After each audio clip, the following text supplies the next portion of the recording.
শারদ প্রাতে বেজে উঠেছে আলোকমঞ্জিত ধরণীর বহিরাগ। রিঙ্কু বিউটি পার্লার আপনাকে জানাচ্ছে মহালয়ার প্রীতি শুভেচ্ছা। ভালো থাকবেন, পুজো ভালো কাটাবেন।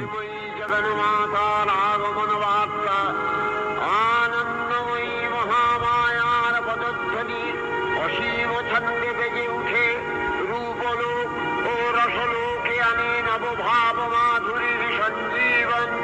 তাই আনন্দিতা শ্যামলী মাতৃকার চিন্ময়ীকে মৃন্ময়ীতে আবাহন।